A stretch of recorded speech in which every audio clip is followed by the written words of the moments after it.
Welcome back. Let's talk about March 17th, 2026. On this single day, 10 massive crises exploded across the globe. Today, we're going to connect the dots because trust me, there's a bigger picture here. You've got a flashpoint in the Middle East, a political crisis brewing in America. It all feels disconnected, right?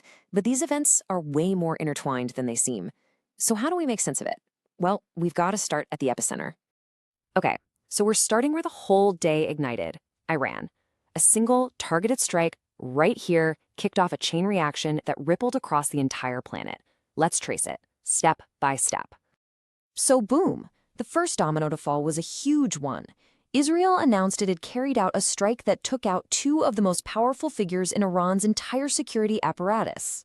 And look, they weren't being subtle about it. The Israeli defense minister came right out with a clear public statement claiming responsibility.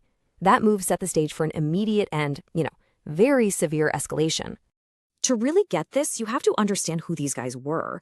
Ali Larijani, he wasn't just some general. He was a core strategist, a major political player. And Gholam Reza Soleimani, he commanded the Bazik, a massive volunteer force that's fiercely loyal to the regime and has its hands in everything. Taking out both of them at once, that is a staggering blow to the Iranian establishment. Iran's response? It was fast, and it was aimed right at the world's economic jugular. They immediately made a move to blockade the Strait of Hormuz. So for anyone who's not familiar, the Strait of Hormuz isn't just a strip of water.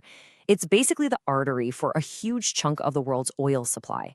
It is the definition of a geopolitical choke point. And the fallout from this? It's immediate and it's serious. The second Hormuz closes, oil and gas prices shoot up.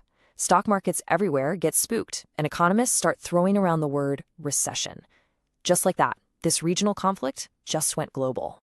Okay, so those economic shockwaves were followed almost instantly by political ones, and what they revealed were some really deep cracks in some very old alliances.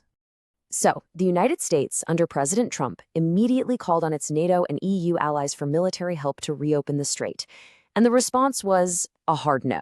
Key partners, we're talking Germany, Italy, Spain, they all refused, leaving the U.S. looking incredibly isolated on the world stage. Meanwhile, the conflict itself is physically expanding. Israel's 91st Division has pushed into southern Lebanon, aiming to create a much wider buffer zone. Now, this isn't a small skirmish. We're talking about a major ground operation that has reportedly displaced over 1 million people. A dangerous new front just opened up.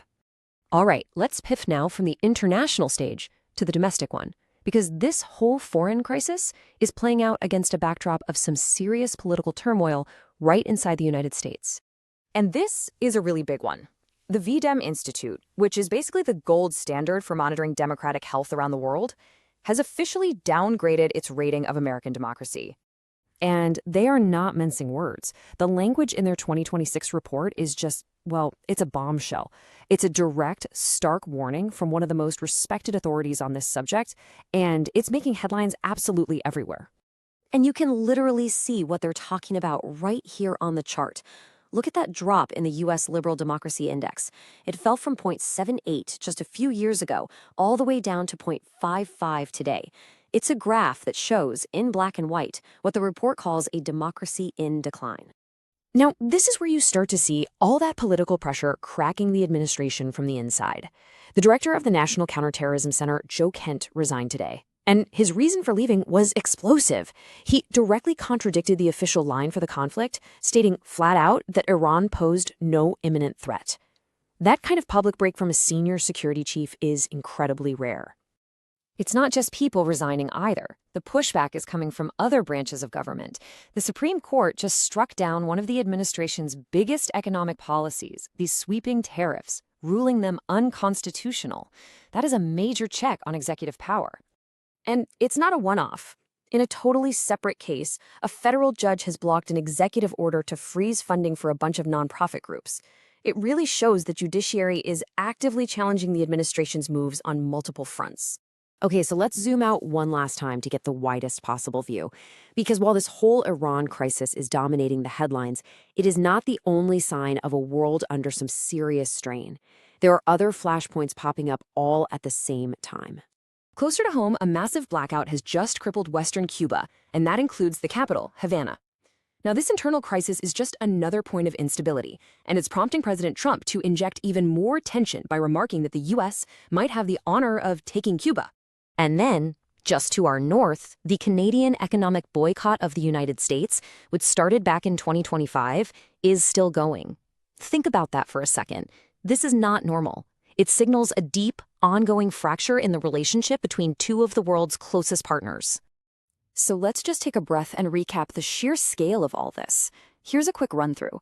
An assassination in Iran, a global energy choke point blocked, U.S. alliances fracturing, a new war front in Lebanon, a U.S. democracy downgrade, a top-level White House resignation, major court battles, a crisis in Cuba, an economic boycott from Canada. All of it happening at once. So I guess that brings us to the final question. When you have this many separate crises, geopolitical, economic, domestic, all erupting in a single 24-hour period, is this just one really chaotic day, or is this the new normal? What do you think?